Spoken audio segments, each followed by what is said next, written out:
Y ahora, Mónica en Red. Hola, ¿qué tal mis queridos amigos? Yo soy Luis Carlos Rojas García, Cael de Serpa, la dirección y programación generales de Nadia Shelena. Hoy estamos con Mónica en Red. Mónica, ¿cómo vamos? Hola Luis Carlos, hola a todos. Bueno, hoy vamos a cerrar nuestro tema de hermenéutica y no podríamos cerrarlo sin hablar sobre este tema tan apasionante y la posmodernidad. Uy, eso suena raro, ¿no? Pero Eso bueno. suena raro, sí, porque habíamos hablado que la modernidad era más la razón, Ujú, ¿cierto? Y en cuanto a la hermenéutica, va a haber como un tránsito, ¿no? sí. Aquí hay dos personajes muy importantes, Gadamer y Ricker. Ellos van a estar en ese tránsito, ¿cierto? Y en ese tránsito significa que ellos siguen creyendo en que la razón tiene elementos, en que el lenguaje es importante. Riquet habla mucho del símbolo, ¿no? Entonces Así también es. dice, es importante tener en cuenta los símbolos, es importante tener en cuenta, dice Riquet, las narrativas de lo que hablamos, qué dice la gente, cómo lo dice, ¿cierto? ¿Qué símbolos hay en lo que dice? Gadamer también va a hablar mucho, lo que hablábamos también de la historia, ¿no? El texto debe hablar por sí mismo, o sea, no necesita que esté alguien todo el tiempo ahí detrás diciendo qué significa, sino qué hay dentro del texto, cómo lo comparo y demás. Pero acuérdense que hay un personaje que va a aparecer, ¿no? Entre finales del siglo XIX y ya obviamente casi inicios del XX, que es Federico Nietzsche. ¿No? Y ahí aparece Un un señor término, personaje. un personaje y aparece un término que está muy ligado a la manera como él ve el mundo. Y es lo que se llama el nihilismo, ¿cierto? Bueno, ¿y qué es eso? Pues obviamente en el nihilismo es cuando yo comienzo también a decir, razón para allá, Dios para allá, ¿cierto? Vamos a tomar una distancia y a Ujú. comenzar a centrarnos más en, en un cuerpo, pero un cuerpo más de emociones, en una existencia, pero una existencia que va a estar más relacionada con, bueno, yo voy sintiendo, yo voy percibiendo, ¿sí? Y ahí, obviamente, la hermenéutica va caminando. Va a aparecer un personaje que es, digamos, que está muy relacionado con esa hermenéutica postmoderna, es después de la modernidad. O sea, cuando obviamente vamos a dejar a un ladito la razón y vamos a meternos más con la emoción, por decirlo así. Gianni Bátimo, él va a ser dentro de la hermenéutica como uno de estos personajes que va a irse mucho más en esa línea, ¿no? De lo que vamos sintiendo, de lo que vamos viviendo, ¿no? Y hay obviamente otros filósofos que se van metiendo en todo este camino, ¿sí? ¿Esto qué significa para el diario vivir? Ujú, ya te iba a Porque preguntar. como obviamente lo que nos interesa acá es que la filosofía, la historia se vuelva vida, porque para eso es que está hecho, ¿no? Sí, sí, claro. Nos damos cuenta que esto es lo que estamos viviendo ahora en la actualidad. Mucha emoción, la razón como para un ladito. Yo voy viviendo el día a día, no importa qué vaya Ujú. pasando, no importan las consecuencias de lo que voy viviendo, ¿cierto? A veces yo me pongo a leer, pero no confirmo que lo que yo estoy leyendo de verdad sea cierto. No me pongo a pensar que eso que yo le estoy preguntando a ChatGPT de esa vitamina que yo tengo que tomar, realmente si es bueno, yo no lo voy a confirmar con un médico, sino que si la inteligencia artificial me lo dice, ¿cierto? Eso es más Sí. rápido. Yo Sabes no que interpreto. te hago un Yo no. paréntesis ahí. Estás tocando, sí, algo, y qué chévere, de verdad, que como siempre lo estamos llevando a la cotidianidad, a propósito de ChatGPT. Hay un chico por ahí que vi que día y le pregunta a ChatGPT, él dice, bueno, el título dice, no sé cuántos días intentando que las máquinas se rebelen, porque siempre le está haciendo preguntas a ChatGPT que parecieran que son una broma, pero pues que lo dejan a uno, bueno, y porque eso está diciendo, porque ChatGPT no debería equivocarse, porque hay personas que hoy en día ChatGPT es la ley, lo que diga ChatGPT es Dios. Claro. Pues inclusive hace poco leí un estudio de que gente que está enamorada de ChatGPT o de estas aplicaciones porque les hablan muy bonito, porque todo el tiempo están diciéndole cosas. Emociones, ¿ves lo que Exacto, sí, hablamos? emocional, Es es la pura emoción. emocionalidad. Y Claro. entonces le pregunta a este chico, ChatGPT, dime qué mes de diciembre tiene la letra X. Y ChatGPT le responde que diciembre. Y entonces él le pregunta, bueno, y dime en qué parte, ¿no? Que después de la I. Y empieza toda una broma, supuestamente. Y entonces a mí me dio por hacer el mismo experimento y le pregunto a ChatGPT que cuál mes del año lleva la letra X y me dice que octubre. Y yo quedo así como que, wow, o sea, es cierto lo que está haciendo este loco, porque definitivamente, o sea, y después ChatGPT siempre dice, no, discúlpame, me equivoqué, porque como tiene esas facultades de Sí. hablar como si fuera una persona, ¿no? Y cuando uno le dice, esto no es correcto, Ujú, porque ahí es donde viene, pero ¿cuántas personas se ponen incluso en ortografía? Cosas tan sencillas como sí. que no, lo que dice ChatGPT, porque trabaja por algoritmos, o sea, Ujú, recoge elementos de un lado, elementos del otro, ¿cierto? Y te va respondiendo desde eso. Puede tener errores ortográficos. Otra cuestión muy importante que se relaciona con la hermenéutica. O sea, nosotros tenemos que, obviamente, interpretar, pero para interpretar tenemos que comprender. Y obviamente algo que es muy importante es cómo yo construyo el sentido. El sentido es incluso mucho más profundo, porque yo sí. tengo que mirar desde dónde está eso. Mónica, La tú me que, tienes muy pensativo hoy con esto que me estás diciendo. Porque, bueno, no sé, mira, desde tu visión, como tú lo ves, ¿cierto? Después de haber estudiado tantas cosas, ¿tú crees que, bueno, muchas personas utilizan la hermenéutica y no tienen ni idea, ¿no?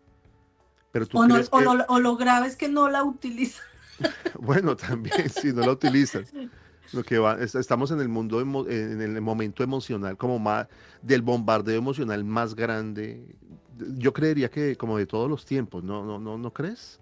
Que este es como el siglo más emocional, bueno, en el momento más Claro. emocional de la Y, humanidad. y ha sido una construcción que no se ha dado espontáneamente. Esto ha Mm, venido incluso desde lógicas donde ciertas palabras han comenzado, como llaman muchos de los posmodernos, a deconstruirse. O sea, lo que yo pensaba de esa palabra, no, eso ya no es. Si yo siento que eso es otra cosa, ejemplo, la palabra libertad, ¿cierto? sí, ¿Qué implica ese valor de la libertad?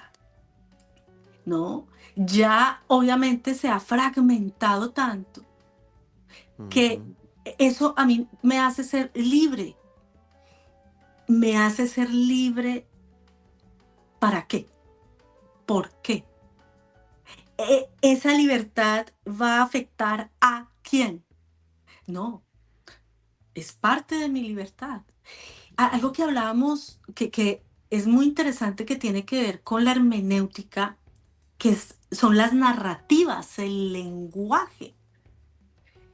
Es impresionante cómo la emocionalidad ha hecho que primero el nivel del lenguaje ha bajado profundamente. Las personas, ¿cierto? No utilizan palabras que impliquen un conocimiento del lenguaje. ¿Por qué? Porque la lectura ha disminuido. Los niveles de claro, comprensión lectora, los niveles de lectura. Es mucho más fácil yo leer lo que en X me dicen en una o dos líneas, a yo leer un libro. ujú, Cuando yo no leo, porque es que la hermenéutica tiene que ver con que yo me he informado, con que yo he investigado, me he tomado el trabajo de leer y de leer diferentes fuentes para comparar. cuando uno ve los niveles de comprensión lectora en diferentes partes del mundo de los niños, es impresionante. No hay lectura, no hay niveles de comprensión de lectura, no hay un lenguaje que suba, todo lo contrario, La ley del menor baja. esfuerzo todo el tiempo. Hay Y como estamos expresiones acostumbrados, que se repiten, ¿no? E ujú, incluso los emoticones, ya la gente no no utiliza hablan. la palabra, sino utiliza un emoticón. Sí, es La una cosa gente loca. no escribe. Eso es otro elemento que también es muy importante, ¿no? El lenguaje tiene una serie de variables que nos ayudan en el proceso de comprensión. Yo le creo a ese político, pero yo no voy a confirmar si lo que él está diciendo es cierto. Bueno, ahí definitivamente podemos decir, Mónica, que en esta posmodernidad, pues pensaría yo que hay mucha manipulación de los que sí saben para qué se debe utilizar toda esta clase de lenguajes y demás, y la hermenéutica, por supuesto.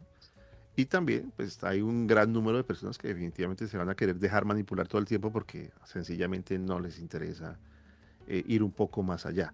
Sabemos que, por ejemplo, cuando alguien habla o utiliza ciertas palabras, a mí me ha sucedido, a uno lo miran raro. Y dicen, bueno, porque estamos tan acostumbrados a escuchar siempre y solamente lo mismo y lo más mínimo.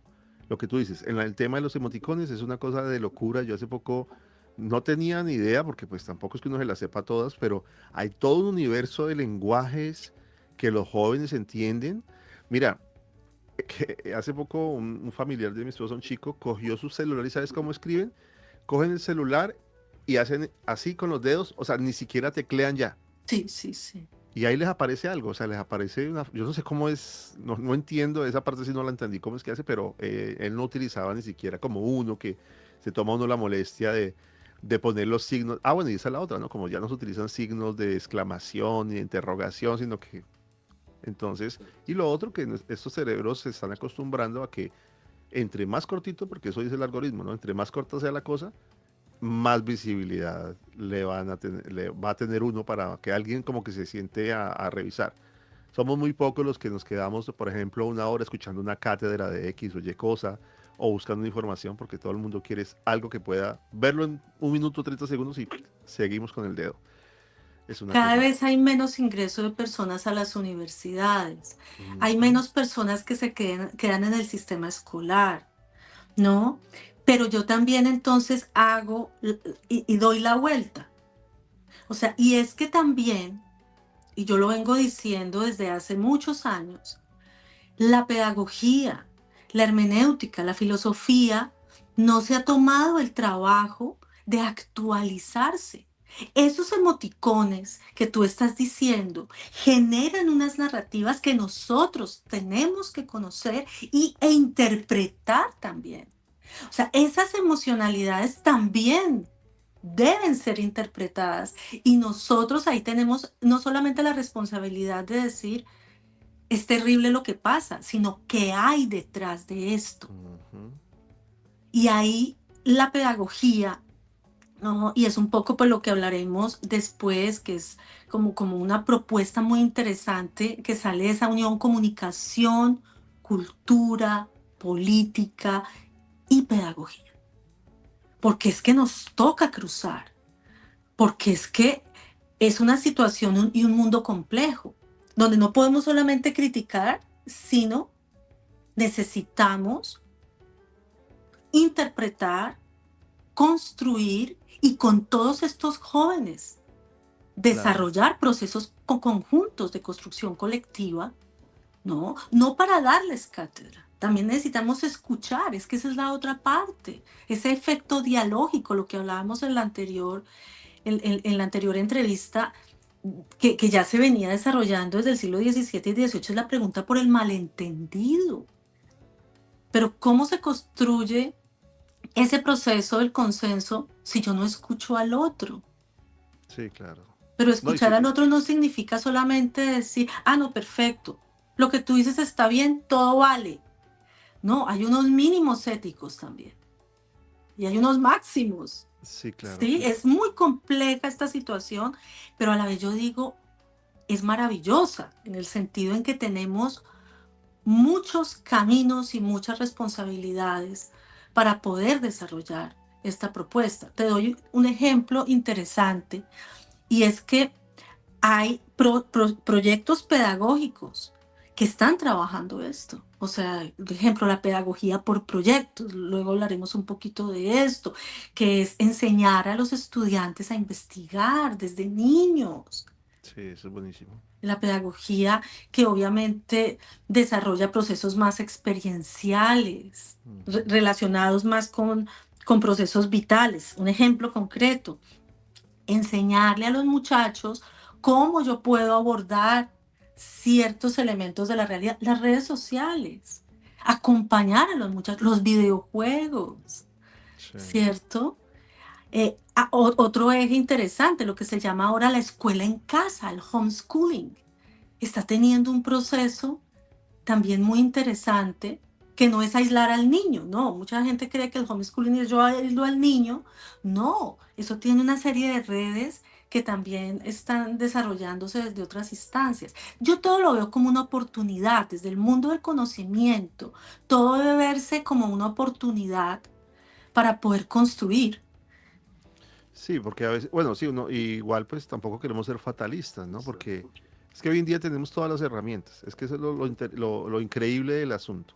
A propósito de lo que estás diciendo ahorita, yo trabajé en un cole allá en Colombia y tenían esa metodología muy bacana que inclusive cuando los chicos llegaban a 11 ellos estaban entregando los proyectos de investigación que tú puedes encontrar en una maestría o en una especialización. Lógicamente no tan complejos, pero sí se les hacía un proceso desde que estaban en su preescolar, durante todo, o sea, acostumbrándolos a eso. Lógicamente, pues era un colegio privado, ¿no? Ya te podrás imaginar, Sí, donde las vacaciones de los niños eran a Francia y cosas por el estilo, ¿no? Entonces, qué bacano sería, yo decía, bueno, si eso se pudiera trasladar un poco a la educación pública, pero bueno, también recordaba, no sé si te acuerdas, cuando empezó ya este cuento de la tecnología, que ya querían que los profesores enseñaran ya los sistemas como tal, que todos los profesores supieran, eso fue una locura, porque digamos que muchos docentes llegaron, y lo vimos, por ejemplo, ahora durante el confinamiento, de que muchos profesores no tenían ni idea cómo se manejaba un Teams, cómo se hacía una videollamada, y hubo, pues todavía hay videos por ahí de todos esos momentos angustiosos de que sucedían y los estudiantes gozando del asunto porque ellos ya estaban mucho más adelantados. Entonces, qué bacano sería que en este siglo de, además de tecnologías y emociones, pues de verdad todo se enfocara más en cómo fortalecer precisamente esto que estamos diciendo acá, ¿no? Que toda la educación tuviera esa gran oportunidad. Y es increíble, yo no desconozco que en muchas partes del mundo, inclusive de Colombia, como lo digo, se está trabajando. No en la cantidad que se debería trabajar. Pero en estos días, voy a dar este ejemplo, estaba viendo un documental bastante fuerte de una situación que ocurrió en Colombia, pues no la voy a nombrar acá, pero fue una situación bastante lamentable del ICBF, en fin, un proyecto investigativo de Rafael Poveda, que es uno de los mm, periodistas que sigo, que es muy bueno. Y entonces el especialista que traen, que era un psicólogo que estaba hablando ahí sobre la vulnerabilidad de los niños y demás, hablaba acerca de los procesos de selección de las personas, ¿no? De que, por ejemplo, él decía, en países como estos, aquí Canadá, no sé qué, que aquí supuestamente los procesos de selección eran una cosa increíble, impresionante y que nadie podía entrar. Pero pues yo ya he pasado por los sistemas aquí de educación también, de la pública sobre todo, y veo que también hay unas falencias impresionantes a la hora de seleccionar a personas. ¿Por qué? Porque hay profesores, por ejemplo, que, sobre todo en la parte de primaria, que pellizcan los niños, que hacen cosas que no deberían estar haciendo, y pero ¿por qué ese señor está haciendo eso? Bueno, digo todo esto porque realmente siento que estamos en un momento, tú lo dices, hay que buscar, en cada cosa difícil hay una oportunidad. Y estamos en un momento muy bacano en donde tenemos como tantas cosas a la mano que qué chévere sería que nos enfocáramos más en lo que tendríamos que enfocarnos. Por ejemplo, en mejorar esa parte, en eso es muy actualizarnos todos. importante. Eso es muy importante. Los padres, Ujú. los maestros, uno tiene como ser humano que estar en permanente proceso de actualización. Y no estoy hablando que solamente los académicos, los que estamos en el mundo del conocimiento, tenemos que hacerlo. Es una responsabilidad de uno como ciudadano, Mm. como ser en el mundo, como ser espiritual, ¿no? No, no pasar todas las cosas como si fueran ciertas. Obviamente, como hemos visto, los maestros son los que más tienen que estudiar, Ujú. los padres, los abuelos. Sí, o sea, es un proceso muy interesante, muy complejo, pero estamos en un momento donde se requieren grandes responsabilidades. Yo vuelvo un poco a esa propuesta hermenéutica que por eso sigo estudiando.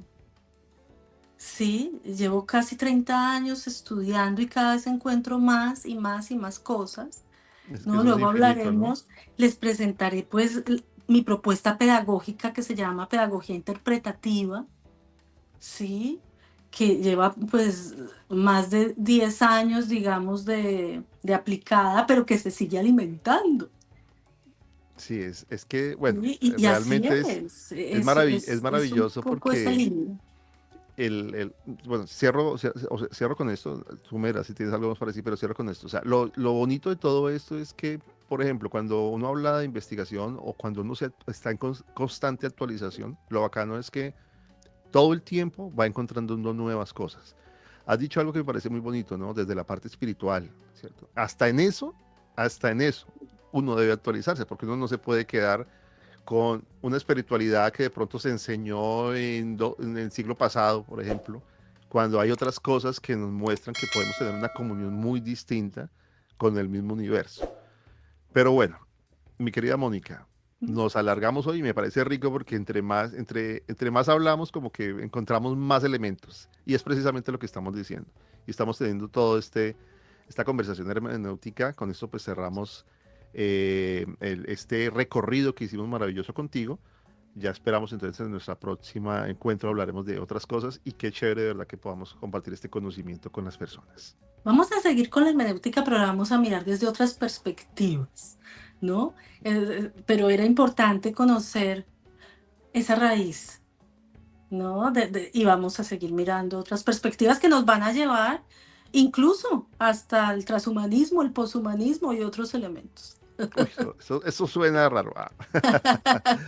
Mónica, muchas gracias. Muchas gracias a ti y a todos ustedes. Bueno, yo soy Luis Carlos Rojas García, CAEL de SERPA, la Dirección de Programación General es de Nadia Shelena.